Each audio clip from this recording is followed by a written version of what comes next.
बहुत धन्यवाद। धन्यवाद। माननीय सदस्य श्री अखिलेश यादव जी।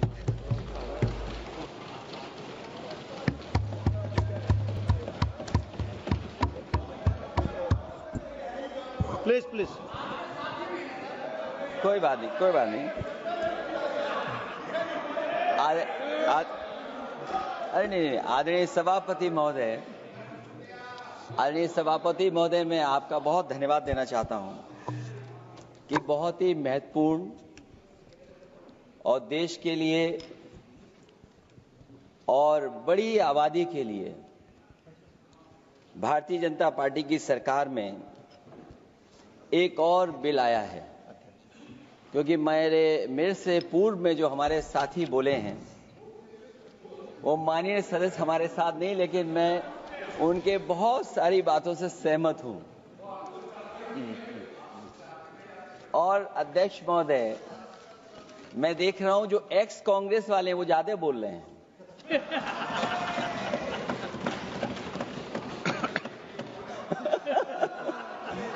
आदरणीय अध्यक्ष महोदय,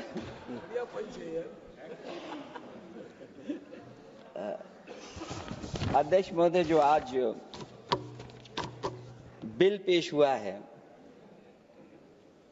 मैं हिंदी और अंग्रेजी को जो कुछ समझ सकता हूं वो यही मैं कह सकता हूं कि माननीय मंत्री जी ने ये कहा कि ये उम्मीद है। ये उम्मीद कैसे बनाए, अंग्रेजी में भी मुझे समझ में नहीं आ रहा कि उम्मीद है ये, हिंदी में भी समझ में नहीं आ रहा कि ये उम्मीद है। यूनिफाइड वक्फ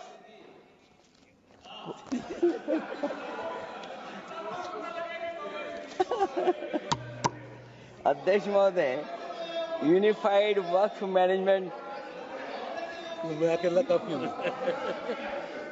अध्यक्ष महोदय, अध्यक्ष महोदय, मैं समझ सकता हूं कि मैं वो बात छेड़ना नहीं चाहता था, लेकिन क्या करूं, मजबूरी है अब।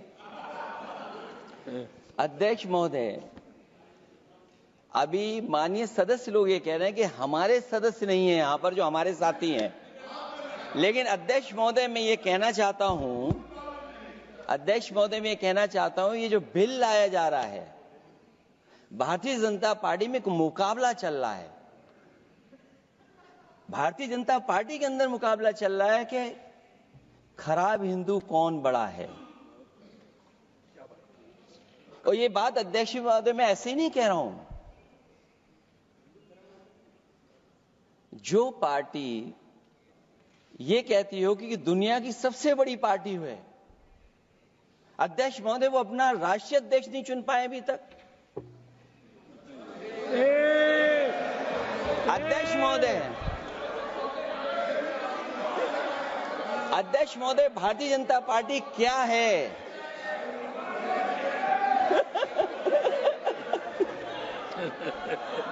जी, मैं अखिलेश जी ने बहुत हंसते हंसते कहा है, इसको हंसते हंसते जवाब देना। इस सामने जितनी पार्टियां हैं उनका राष्ट्रीय अध्यक्ष उन 5 लोगों को ही चुनना है परिवार के। हमें माननीय अध्यक्ष जी करोड़ों सदस्यों में से 12-13 करोड़ सदस्य प्रक्रिया कर कर चुनना है तो देर लगती है। आपके यहां जरा भी देर नहीं लगेगी। मैं कह देता हूं अभी 25 साल तक आप अध्यक्ष हो जाओ, नहीं बदल सकता। अध्यक्ष महोदय, क्योंकि जो बात निकल के आई है वो मैं फिर आगे बढ़ा दूं। अध्यक्ष महोदय, जो बात सोशल मीडिया या और जगह गुपचुप हो रही है, कहीं ऐसा तो नहीं था कि अभी कुछ दिन पहले यात्रा जो हुई है वो कहीं 75 वर्ष की एक्सटेंशन वाली यात्रा तो नहीं थी। अध्यक्ष महोदय, ये जो इस बार जो वक्फ बिल आया है, नाकामी का पर्दा इस बार है वक्फ बिल। और नाकामी कोई एक आध नहीं है, मैं कई नाकामियां बता सकता हूं। अभी मैं माननीय सदस्यों को सुन रहा था, वो पुराने कई बिल उनके बारे में चर्चा कर रहे थे कि कितने प्रोग्रेसिव बिल लेकर के आए हैं। मुझे याद है मैं उत्तर प्रदेश में उस समय था और मुझे लगा कि शायद इनकी वो बात ठीक होगी। एक ये बहुत तैयारी के साथ फैसला लेकर के आए थे और फैसला ये लिया था आधी रात के आज के बाद नोट नहीं चलेंगे, नोट बंद हो जाएंगे। अध्यक्ष महोदय, उस नोटबंदी नाकामी के बारे में भी तो चर्चा हो जाए कि अभी भी न जाने कितनी जगह पर कितना रुपया निकला जा रहा है, कितना निकल करके आ रहा है। केवल नाकामी नोटबंदी की नहीं, नाकामी बेरोजगारी की भी है, नाकामी महंगाई की भी है, नाकामी किसान की आय दोगुनी नहीं कर पाए वो भी इनकी नाकामी है। मुझे याद है एक माननीय मंत्री जी पूरे देश की नदियों के बारे में बीओडी बता रहे थे, लेकिन माननीय मंत्री जी ये भूल गए कि उनके शहर में, उनके क्षेत्र की जो नदी है उसकी बीओडी क्या है। गंगा क्या साफ हो गई, यमुना क्या साफ हो गई, स्मार्ट सिटी क्या बन गई, क्या गोद लिए हुए गांव इन्होंने गोद से उतार दिए, उनकी क्या दुर्दशा है। इसलिए मैं कहना चाहता हूं, ये नाकामी का पर्दा इस बार वक्फ बिल बना है। और सबसे बड़ी बात तो यह है कि जिसके लिए फैसला होना है उसकी बात को अहमियत न देना भी नाइंसाफी है। अध्यक्ष महोदय, नाकामी केवल यहां तक नहीं है। और भारतीय जनता पार्टी क्या है, मैं केवल एक पुरानी घटना याद करता हूं। एक बार फैजाबाद अयोध्या में एक कार्यक्रम था, उसमें बड़ी तैयारी की गई थी और तैयारी के साथ कलाकार मुंबई से बुलाए गए थे। हो सकता है वो सहमति दिल्ली से ना रही हो, केवल लखनऊ की सहमति से हो रहा हो कार्यक्रम। और जब कार्यक्रम की पूरी तैयारी हो गई, भगवान श्री राम बनकर के कोई आ गया, लक्ष्मण बनकर के कोई आ गया, मां सीता भी बनकर के कोई आ गया, हनुमान जी, और भगवान हनुमान भी बनकर के कोई आ गया। लेकिन जब लखनऊ से वो हेलीकॉप्टर उड़ा और अयोध्या पहुंचा तो सब लोग थे, लेकिन उसमें हनुमान नहीं थे। अध्यक्ष महोदय, मैं भारतीय जनता पार्टी के लोगों से कहूंगा कि जानकारी करिए कि आखिरकार भगवान श्री राम थे, लक्ष्मण थे, सीता थी, लेकिन हनुमान क्यों नहीं थे? हनुमान इसलिए नहीं थे, शायद उनकी जात या धर्म कुछ और था। अध्यक्ष महोदय, ये देश मिली जुली संस्कृति से चला है। कुछ हमने सीखा, कुछ उन्होंने सिखाया। और जो लोग ये कहते हैं कि हम सबको बराबरी का हक देते हैं, अभी कुछ दिन पहले ईद निकली है। अध्यक्ष महोदय, वो परंपरा रही है, न केवल मैं जाता हूं बल्कि कोई दल का नेता ऐसा नहीं न जाता हो उस कार्यक्रम में शामिल होने। भारतीय जनता पार्टी के जो मुख्यमंत्री, उप मुख्यमंत्री, वो भी जाते हैं, उप मुख्यमंत्री, सभी धर्मों के नेता आते हैं। लेकिन पता नहीं इस बार क्या साजिश थी, षड्यंत्र था कि वहां पर कुछ पाबंदी लगी हुई थी। अगर किसी कारण पाबंदी लगी हुई थी तो बात समझ में आती है, लेकिन जब जानकारी हुई है, किसी को नहीं पता था कि पाबंदी क्यों लगी है कि आप नहीं जा सकते वहां पर कार्यक्रम में शामिल होने। क्या यही भारत है, यही संविधान हमें रास्ता दिखाता है? अध्यक्ष महोदय, मंत्री जी बताएं हमें, वो खुद भी माइनॉरिटी हैं, भगवान बुद्ध के रास्ते पे चलते हैं। भगवान बुद्ध का रास्ता दूसरा है। हम आपको अपना मानते हैं तब भी जब आप हमारे बहुत सारे ग्रंथों को नहीं मानते, तब भी हम आपको अपना मानते हैं। आप हमारे पुराणों को नहीं मानते हैं, आप हमारे उपनिषदों को नहीं मानते हैं। लेकिन सोचिए, हम हिंदू वो लोग हैं जो आपको स्वीकार करते हैं और गले लगा करके चलते हैं। अब मैं दूसरे धर्म पे नहीं जाऊंगा, कोई नाराज हो सकता है। मैं दूसरे धर्म के बारे में नहीं जा सकता, मैं केवल यही बताता हूं। और मैं उत्तर प्रदेश में, अध्यक्ष जी, जहां से आता हूं, मैं अपमान नहीं कर रहा हूं, मैं सच बोल रहा हूं। और ये बिहार के चुनाव में जो आप कह रहे हैं कि महिलाओं को 2 मेंबर बना दिया, इस बार मैं भी देखूंगा आगे भारतीय जनता पार्टी कितनी महिला लोगों को टिकट देंगे वहां पर।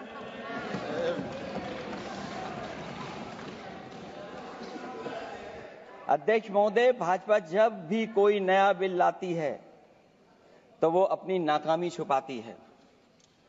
भाजपा वाले मुसलमान भाइयों की वक्फ की जमीन चिन्हित करने की बात कर रहे हैं, जिससे महाकुंभ में जो हिंदू मारे गए हैं या खो गए हैं उनको चिन्हित करने की बात पर पर्दा पड़ जाए।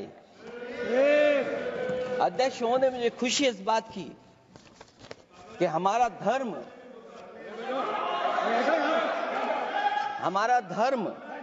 अध्यक्ष महोदय नहीं कुछ कहना चाहते हैं नहीं प्लीज, उनको अलाउ नहीं किया। अध्यक्ष महोदय, कुंभ में आस्था सबकी है, कोई ऐसा नहीं जिसकी आस्था ना हो। और कुंभ कोई पहली बार नहीं हो रहा था। ये भारतीय जनता पार्टी के लोगों ने ऐसा प्रचार किया कि 144 वर्षों के बाद पहली बार महाकुंभ होने जा रहा है और लोग निकल पड़े। सरकार ने कहा कि हमारी तैयारी 100 करोड़ की है। आप कहते टेक्नोलॉजी का हम इस्तेमाल करेंगे, जमीनों को हम मैपिंग कर करके डेटा एंड रिकॉर्ड ठीक करेंगे। अध्यक्ष महोदय, ये बताएं कि वो 30 लोग कौन थे, उनके नाम क्या थे जिनकी जान चली गई, न केवल जान जाने वालों की, बल्कि अध्यक्ष महोदय ये सरकार बताए कि जो लगभग 1000 हिंदू खो गए हैं, जो अभी तक नहीं मिले, जो अभी तक नहीं खोज पाए हैं, वो 1000 हिंदू की सूची कहां है?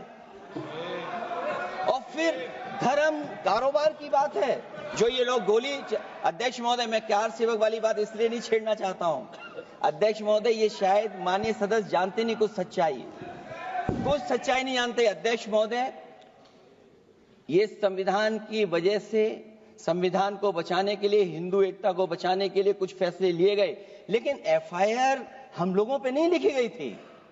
एफआईआर उन पे लिखी गई थी जो बेचारे तैयार हो गए थे सुबह, लेकिन पता नहीं कहां से फोन आया था, कहा था कि अब तैयार तो हो गए हो लेकिन आप शिलान्यास में नहीं आ सकते। इसलिए बात को इधर से उधर नहीं में ले जाना चाहता। अखिलेश जी, जरा वक्त पे भी आ जाओ। अच्छा, वक्त पे आ रहा हूं। नहीं, वक्त पे अध्यक्ष इसलिए आ रहा हूं क्योंकि वक्त समझने के लिए भारतीय जनता पार्टी की सोच क्या है। और ये अध्यक्ष महोदय जब ये कह रहे हैं कि इससे कारोबार होगा, अध्यक्ष महोदय, धर्म की चीजों से कारोबार नहीं हो सकता। हमारे उत्तर प्रदेश के मुख्यमंत्री जी ने भी कहा कि कारोबार होगा। वो 30 की गिनती में उलझे हुए हैं, जैसे 30 मार खाए वो। उनसे पूछा कि जान कितनी गई, वो 30। उनसे पूछा कि कारोबार कितने का होगा, 30 गुणा 10,000 करोड़। सोचिए, कुंभ हमारा क्या कारोबार की जगह है? और फिर उसका कौन नापेगा, कैसे नालाएगा? और फिर हमारे माननीय मंत्री जी कह रहे हैं कि जमीन, चाहे वो रेलवे की हो, चाहे वो डिफेंस की हो, वो भारत की जमीन है। मैं भी स्वीकार करता हूं कि रेलवे की जमीन भी भारत की है, डिफेंस की भी जमीन भारत की है। क्या डिफेंस की जमीन नहीं बेची जा रही मंत्री जी? अध्यक्ष महोदय, क्या रेलवे की जमीनें नहीं बेची जा रही हैं? अध्यक्ष महोदय, केवल यहां तक नहीं, कितना हस्तक्षेप होता है। वक्फ भी भारत के, इसीलिए तो कहीं ना कहीं वक्फ की जमीन से, अध्यक्ष महोदय, माननीय मंत्री जी बताएं, और मुझे उम्मीद है कि जब जवाब देंगे तो बताएंगे कि वक्फ की जमीन से बड़ा मुद्दा वो जमीन है जिस पर चीन ने अपने गांव बसा लिए हैं, लेकिन कोई बाहरी खतरे पर सवाल बवाल न करे, इसलिए ये बिल लाया जा रहा है। और माननीय मंत्री जहां से आते हैं, जिस प्रदेश से आते हैं, कम से कम ये तो बताएंगे कि वहां कितने चीन ने गांव बसा लिए, घर बन गए हैं। अध्यक्ष महोदय, आपके माध्यम से सरकार गारंटी दे कि वक्फ की जमीन कभी भी किसी भी पैतरेबाजी से किसी और मकसद के लिए किसी और को नहीं दी जाएगी। वक्फ की वर्तमान व्यवस्था में चाहे 5 साल के धर्म पालन की पाबंदी की बात हो, या कलेक्टर से सर्वेक्षण के हस्तक्षेप की बात हो, या वक्फ परिषद या बोर्ड में बाहरियों को शामिल करने की बात हो, इन सब का उद्देश्य मुस्लिम भाइयों के सार्वजनिक अधिकार को छीनकर उनके महत्व और नियंत्रण को कम करना है।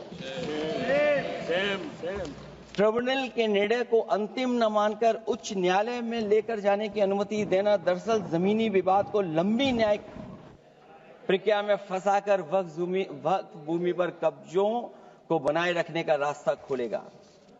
सबसे बड़ी बात यह कि वक्फ बिल के पीछे की न तो नीति सही है, न नियत। ये देश के करोड़ों लोगों से उनके घर दुकान छीनने की भी साजिश है। भाजपा एक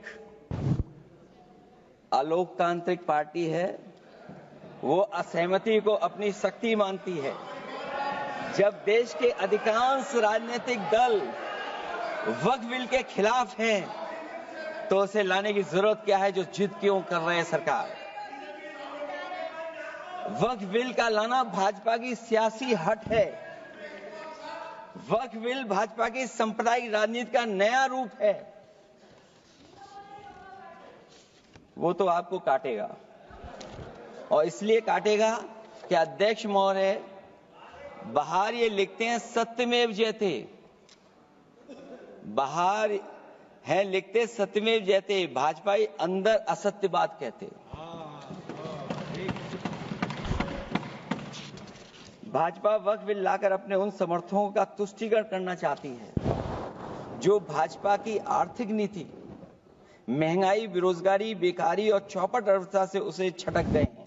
क्योंकि अध्यक्ष महोदय, जब से वोट में गिरावट आई है, और खासकर उत्तर प्रदेश में भी, तब से भारतीय जनता पार्टी की कोशिश है कि अपना वोट कैसे संभाला जाए। ये वोट को संभालने के लिए बिल लाया गया है। भाजपा का लक्ष्य वक्फ की जमीनों पर है। इन जमीनों का नियंत्रण अपने हाथ में लेकर इन जमीनों को पिछले दरवाजे से अपने लोगों के हाथों में दे देना चाहती है। भाजपा चाहती है कि वक्फ बिल लाने से मुस्लिम समुदाय को लगे कि उन पर हक को मारा जा रहा है, वो उद्वेलित हों और भाजपा को ध्रुवीकरण की राजनीति करने का मौका मिल सके।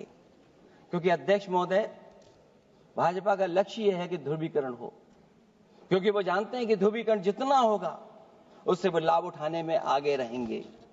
तो ये वक्फ बिल जो लाया जा रहा है, वो अपनी वोट बैंक को संभालने के लिए और समाज को बांट करके ध्रुवीकरण करके राजनीतिक लाभ लेने के लिए लाया जा रहा है। और अगर इसके लिए नहीं लाया होता तो पहले से जो जितने फैसले लिए सरकार ने, क्या उससे देश और प्रदेश में कोई बड़ा बदलाव आ गया है? अगर स्मार्ट सिटी का बात करें तो कितनी स्मार्ट सिटी बन गई है आपकी? आपके नोटबंदी की वजह से न जाने कितना रुपया कहां निकल रहा है। और डर तो ये लगता है कहीं भाजपा वाले दूसरों के पैसा रख करके न पकड़वा दें। वक्फ बिल के आने से पूरी दुनिया में एक गलत संदेश भी जाएगा। इससे देश की सेकुलर इमेज को बहुत धक्का लगेगा। वक्फ बिल भाजपा की नफरत की राजनीति का एक और अध्याय है। मैं अंत में कहना चाहता हूं कि अभी तो आपने साथी संभाल लिए हैं, एक साथी तो मुझे दिखाई नहीं दे रहा है, और हमारे जिनका हमने सम्मान किया हमें कहां ले गए आप, और हमें यहां छोड़ गए आप, हमें छोड़ गए। हमें देखिए सभापति महोदय देखिए राजनीति क्या है। हमने आपका हाथ पकड़ा और हम यहां आ गए, और आप हमारा हाथ छुड़ा करके वहां चले गए। इसलिए देखिए कब हमारा इनका हाथ मिल जाए। और मैं अध्यक्ष सभापति महोदय ये कहना चाहता हूं कि वक्फ बिल भाजपा के लिए वाटरलू साबित होगा, क्योंकि ऊपर से तो हाँ हाँ कह रहे हैं, लेकिन अंदर ही अंदर बहुत सारे साथी सहमत नहीं है। मैं अंत में इतना ही कहना चाहता हूं कि ये वक्फ बिल जो लेकर के आए, कोई उम्मीद लेकर के नहीं आ रहा है। ये सोची समझी रणनीति का हिस्सा है, क्योंकि इनका जो वोट बिखर गया है, ये मुस्लिम में भी बंटवारा चाहते हैं। मुस्लिम इस्लाम धर्म में कहीं बंटवारा नजर नहीं आता है, लेकिन इनकी कोशिश है कि इस बिल के माध्यम से हम मुस्लिम भाईचारा में भी बंटवारा कर दें। बंटवारा तो पीडीए करेगा। अभी देखिएगा सभापति महोदया, हमारे एक सदस्य कह रहे थे कि चुनाव बहुत अच्छा होता है। इनसे बेहतर किसने चुनाव देखा होगा? चलिए धन्यवाद। वोट ही नहीं डालने दिया। चलिए सभापति महोदया, मैं धन्यवाद देता हूं। मैं और अपने दल और साथियों के साथ कहता हूं कि समाजवादी पार्टी इस बिल का विरोध करती है। वोट पड़ेगा तो हम इसके खिलाफ वोट डालने जा रहे हैं। माननीय सदस्य श्री